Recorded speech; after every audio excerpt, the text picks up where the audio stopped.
Čau! Es esmu Letīcija un es biju viena no angļu skolotājiem 2023. gada vasaras nometnēs. Šodien es jums parādīšu daļu no vienas dienas nometnē.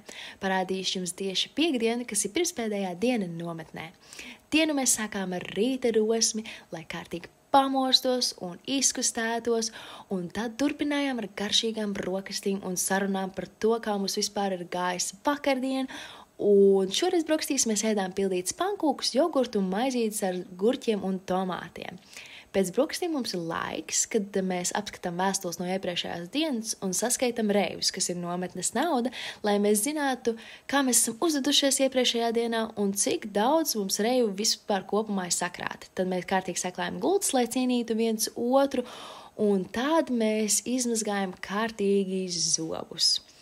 Un tad jau skan signāls uz pirmo aktivitāti, un katru dienu mēs iesākam ar dienas grāmatas aizpildīšanu.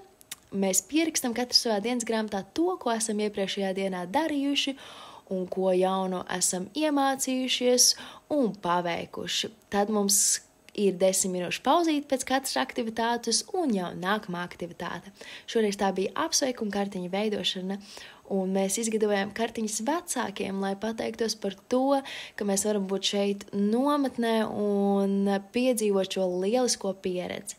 Pēc kartiņu veidošanas mēs kopīgi izpildījām gramatikas ciemata uzdevumus, un pēc šīm aktivitātēm bija dažādas cits, ko šoreiz neizdevās parādīt, bet pēc tam mēs kārtīgi paēdām pusdienas, kas bija pārāk gardas, kuras arī nevarēja iemūžināt. Un pēc pusdienām mums parasti ir brīvais laiks, ko pavadam katrs kā vēlamies, bet pēc tam šajā dienā mēs izbeidinājām dejas, ko mēs vecākiem atrādījām sestdienas rītā. Un vakarā mums bija ballīte, kur viens otram uzrakstījām labus vārdus. Paldies, tā!